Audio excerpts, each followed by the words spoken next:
अच्छा, बाद में ये आज हम लोग कक्षा 9 के गणित का पहला पाठ क्या पढ़ेंगे? संख्या पद्धति। पहला पाठ क्या है इसका? संख्या पद्धति। तो चलो पहले जानते हैं कि संख्या पद्धति आखिर है क्या। तो सबसे पहले हम लोग एक संख्या रेखा खींचते हैं।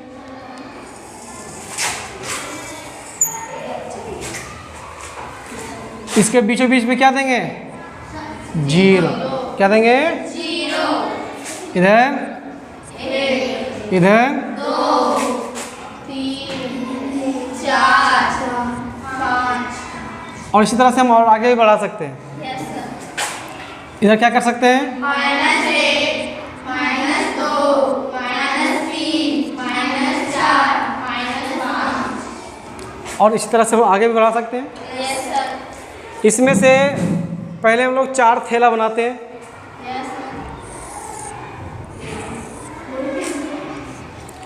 इस थैला का नाम है प्राकृत संख्या। क्या बोलेंगे इसको? प्राकृत संख्या। एक और थैला बनाते हैं। इस थैला का नाम क्या है? पूर्ण संख्या का ही थैला है। एक और थैला बनाते हैं। इसका नाम क्या है? पूर्णांक। और एक और बनाते हैं। इसका क्या बोलेंगे हम लोग? परिमेय संख्या। परिमेय संख्या।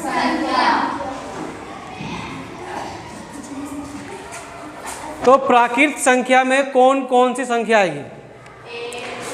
तो जहाँ से हम लोग गिनती लिखना शुरू करते हैं, गिनती कहाँ शुरू करते हैं? 1 से।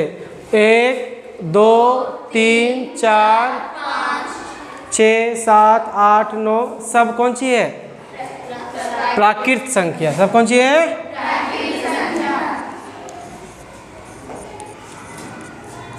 और लिख सकते हैं। अब प्राकृत संख्या के बाद क्या आता है? पूर्ण संख्या। तो ये सारा प्राकृत संख्या इसमें आ जाएगा। 1, 2, 3, 4, 5, 6 और इसमें पहले क्या जोड़ देना है? 0। जैसे ही प्राकृत संख्या में हम लोग 0 लगा देंगे तो वो सारा संख्या क्या कहलाया जाएगा?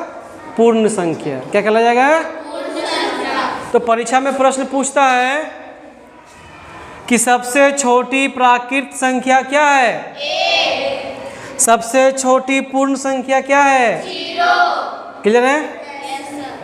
और पूर्णांक तो जितना भी पूर्ण संख्या वाला है सारा इसमें भर दो।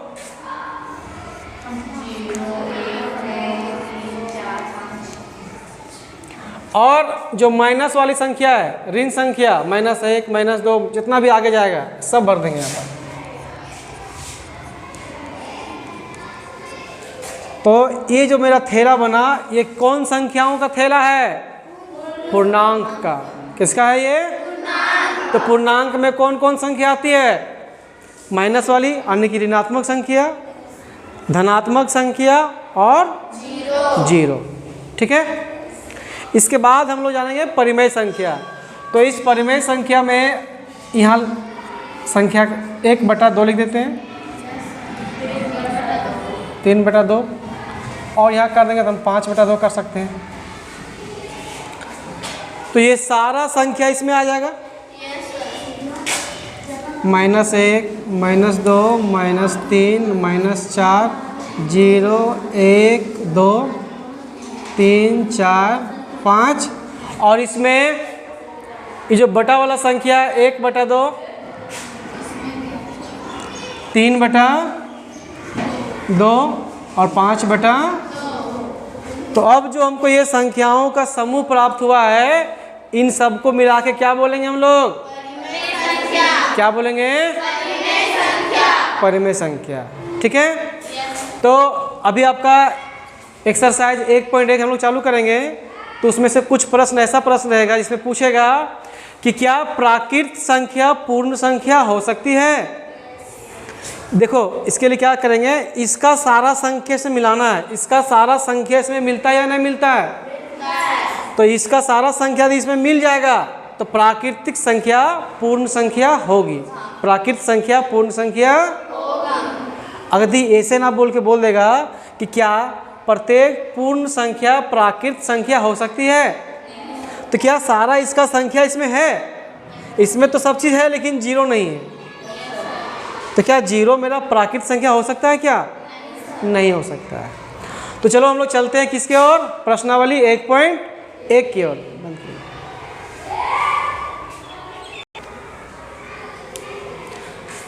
चलते हैं प्रश्नावली 1.1 में। पहला प्रश्न क्या है इसका? तो पहला प्रश्न कहता है कि क्या शून्य, शून्य यानी कि जीरो, एक परिमेय संख्या है? क्या आप इसे P बटा Q के रूप में लिख सकते हैं, जहाँ P और Q पूर्णांक है और Q जीरो के बराबर नहीं है। इसका मतलब देखो, अगर ये रह जाएगा Q किसके बराबर है? जीरो के बराबर। इसको बोलेंगे Q बराबर है जीरो का, लेकिन इसे अगर इसको काट दें तो क्या पढ़ेंगे इसको? Q जीरो के बराबर नहीं है। ठीक है, तो चलो चलते हैं। क्या बोलता है कि शून्य एक परिमेय संख्या है या नहीं। चलो लिखते हैं पहले शून्य। जब हम लोग परिमेय संख्या का भी जो थैला बनाए थे, क्या उस थैला में जीरो शामिल था या नहीं था? था। इसका मतलब मेरा शून्य क्या है? एक परिमेय संख्या है। हम लोग जीरो के नीचे में क्या लिख सकते हैं? एक। तो ई मेरा हो जाएगा P और ई मेरा हो जाएगा Q। Q कहता है कि जीरो नहीं है, Q जीरो नहीं है। Q कितना है? एक है। P जीरो हो सकता है लेकिन Q जीरो नहीं होना चाहिए। तो आंसर में क्या हो जाएगा? हाँ, शून्य एक परिमेय संख्या है। P बटा Q के रूप में लिखे कि नहीं लिखे? लिखे। तो जहाँ क्या हो गया? P का मान कितना हो गया? P बराबर जीरो और Q बराबर एक। ठीक है, अब चलते हैं हम लोग अगला प्रश्न, प्रश्न नंबर 2। ये कहता है कि 3 और 4 के बीच, इन दोनों के बीच में 6 परिमेय संख्या ज्ञात करने बोलता है। तो क्या इन दोनों के बीच में तुमको कोई परिमेय संख्या दिख रहा है? कोई संख्या दिख रहा है? अभी हम बात करेंगे, बोलेंगे 3 और 10। 3 और के बीच में संख्या है, तो बोलेगा सर 3 है, यहाँ लिख देंगे। क्या होता है? 4, 5, 6, 7, 8, 9, 10। तो 3 और 10 के बीच में क्या हो गया? 1, 2, 3, 4, 5, 6। तो 3 और 10 के बीच में आराम से लिख देंगे 6 संख्या। लेकिन 3 और 4 के बीच में संख्या हमको दिखता ही नहीं है, तो लिखेंगे कैसे? तो जब संख्या नहीं दिखता है लेकिन इन दोनों संख्याओं के बीच में अनेक परिमेय संख्या होता है। दो परिमेय संख्या के बीच में अनेक, अनेक बोले तो अनंत, मतलब बहुत सारी परिमेय संख्या हो सकती है। तो परीक्षा में आपका यही प्रश्न पूछ सकता है कि दो परिमेय संख्याओं के बीच कितनी परिमेय संख्या हो सकती है? 1, 2, अनंत, या इनमें से कोई नहीं? तो क्या बोलेगा आंसर में? बोलो जोर से। अनंत परिमेय संख्या। कितना? यानी कि बहुत सारा, अनगिनत। तो अब हम लोग यहाँ बोलता है कि 3 और 4 के बीच में 6 को निकालो। तो चलिए 6 को हम लोग निकालते हैं।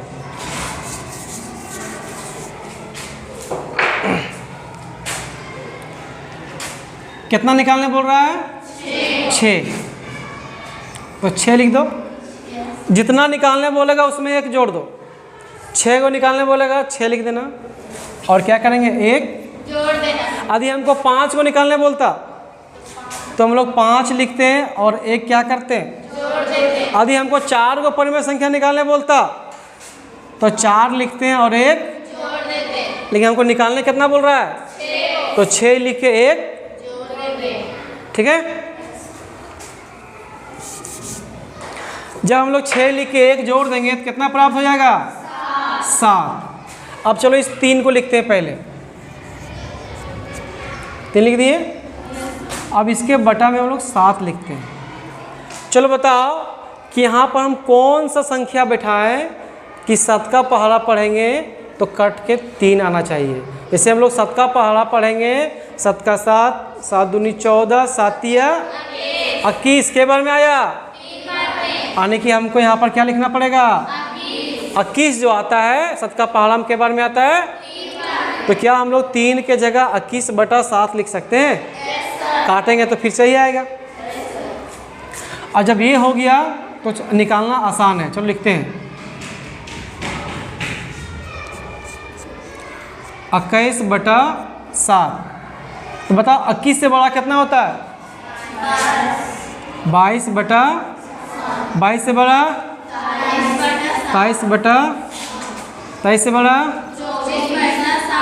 24 से बड़ा, इससे बड़ा, इससे बड़ा, इससे बड़ा। अब चलो काटो। 7 का पहाड़ा में 21 के बार में ये सब कट रहा है? पूछो नहीं कट रहा तो लिख दो 22/7, 23/24/25/7, 26/27 और ये 7 का पहाड़ा 28 कट रहा है। 7 चौके के बार में। तो हमको देखो प्रश्न क्या बोला था कि 3 और 4 के बीच 6 गो संख्या निकालने बोलता है। देखो यहाँ पर शुरू में कितना है और अंत में कितना है? क्या इनके बीच में 6 गो है? 1 2 3 4 5। ये हो गया मेरा आंसर। समझ में आया? अगर यहाँ 6 ना बोल के 7 बोलता तो 7 जोड़े 8 और सबके नीचे में क्या करते हैं हम लोग? 8 कर जाते हैं। ठीक है, अब चलते हैं अगला प्रश्न की ओर।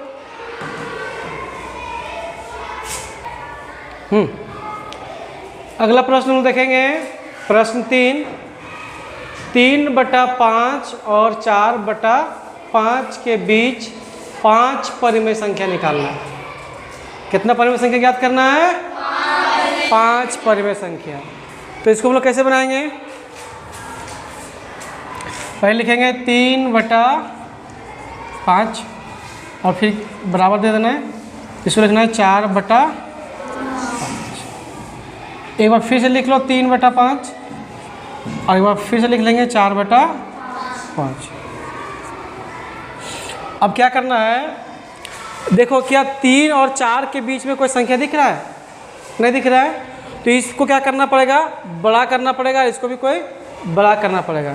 तो इसके लिए क्या करते हैं हम लोग? यहाँ पर गुणा करते हैं ऊपर में 6 से और नीचे भी 6 से। यहाँ भी गुणा करो ऊपर में 6 और नीचे में 6। 6 का पहाड़ा 3 बार, 6 तिहाई 18। 6 का पहाड़ा 5 बार, 6 पचे 30। 6 का पहाड़ा 4 बार 24। 6 का पहाड़ा 5 बार। देखो दोनों नीचे का सेम होना चाहिए। हर में सेम है कि नहीं? अब जो अंश है 18 और 24, सोचो 18 का भी छोड़ देना है और 24 को भी 18 के बाद से गिनो 19 20 21 5 12 कि नहीं आ रहा है? अब हम लोग लिखेंगे क्या लिखेंगे? इसीलिए 18/30। इससे बड़ा 18 से बड़ा क्या होता है? 19 से बड़ा 20 से बड़ा 21 से बड़ा 22 से बड़ा और लास्ट में क्या है? 24/30। अगर इसको हम लोग काटेंगे ना तो 3/5 ही प्राप्त होगा। चलो काटते हैं। 6 का पहाड़ा के बार में और 6 का पहाड़ा के बार में ऊपर में क्या आया और नीचे में फिर से सब लिख दो 19/30 20 बटा 21 बटा 22 बटा 23 बटा, और फिर इसको काटो छक्का पहाड़म के बार में और छक्का पहाड़म के बार में, ऊपर में कितना आया 4 बटा। तो मेरा देखो प्रश्न यही था कि 3 बटा 5, 3 बटा और 4 बटा के बीच में कितना संख्या निकालने बोला था 1 2 3 4 5, निकल गया आंसर। अब अगला प्रश्न है चौथा प्रश्न, चौथा नंबर का, नीचे दिए गए कथन सत्य है या असत्य है? सही होगा सत्य, गलत होगा तो अभी हम लोग इसके थोड़ा देर पहले पढ़े थे पूर्ण संख्या का थैला, प्राकृत संख्या का थैला, देखे थे ना, देखे थे? वो छापे थे फिर से।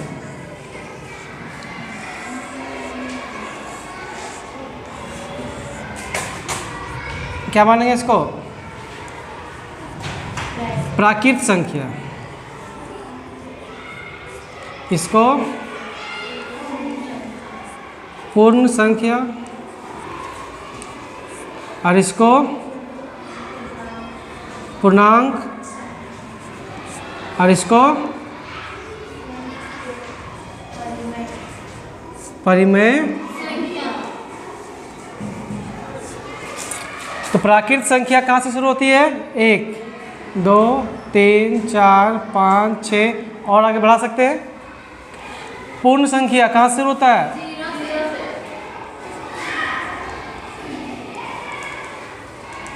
ठीक है।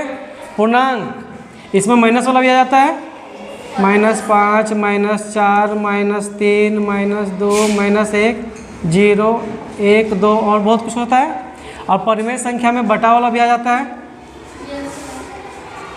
0 भी रहता है, माइनस वाला भी संख्या रहता है, और प्लस वाला भी संख्या रहता है। तो चलो यहाँ पर देखो ध्यान से, पहला प्रश्न क्या बोलता है कि प्रत्येक प्राकृत संख्या, प्रत्येक प्राकृत संख्या, जो प्राकृत संख्या 1 से लेकर जितना आता है सब, क्या पूर्ण संख्या है या नहीं है? ये सारा संख्या इसमें है या नहीं है? ये सारा संख्या इसमें है। इसका मतलब हम कह सकते हैं कि प्राकृत संख्या जो होता है वो पूर्ण संख्या हो सकता है। ठीक है, तो ये मेरा कथन क्या है? सही, यानी कि सत्य। ठीक है, इसमें कारण क्या देंगे? कारण ये देंगे कि 1 से लेकर जितना भी संख्या आता है सारा संख्या पूर्ण संख्या में मिलता है। ठीक, अब दूसरा प्रश्न बताता है प्रत्येक पूर्णांक, ये पूर्णांक में माइनस वाला भी, प्लस वाला भी और 0 भी। तो पूर्णांक वाला जो संख्या है क्या पूर्ण संख्या है? ये सारा संख्या जो है, क्या ये सारा संख्या इसमें मिलता है पूर्ण में? ये सारा संख्या देखो इसमें मिलता है कि नहीं मिलता है? मिलता है? नहीं मिलता है। तो इसमें देखो इसमें माइनस वाला भी है, क्या इसमें माइनस वाला संख्या है?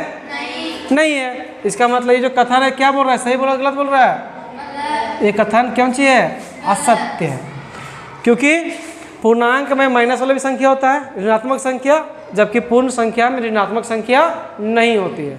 ठीक है, अगला प्रश्न देखते हैं। प्रत्येक परिमेय संख्या, एक पूर्ण संख्या होती है, परिमेय संख्या में बटा वाला भी संख्या होता है। क्या पूर्ण संख्या में बटा वाला संख्या है? तो प्रत्येक परिमेय संख्या पूर्ण संख्या नहीं हो सकती है। इसका भी कथन क्या है? सत्य क्या असत्य? असत्य। और ये भी क्या है? असत्य। तो इसका 3 कथन में पहला कथन सही है, ये भी असत्य है, और ये भी क्या है? असत्य है। तो हम लोग 9वीं कक्षा का पहला पार्ट एक्सरसाइज 1.1 का पूरा प्रश्न लोग कंप्लीट कर लिए। अगर किसी को दिक्कत होगा तो अपना सवाल पूछ सकता है, और जो ऑनलाइन में देख रहे हैं अपना सवाल कमेंट बॉक्स में भी पूछ सकता है। मिलते हैं अगले वीडियो में एक्सरसाइज 1.2 और 3 में।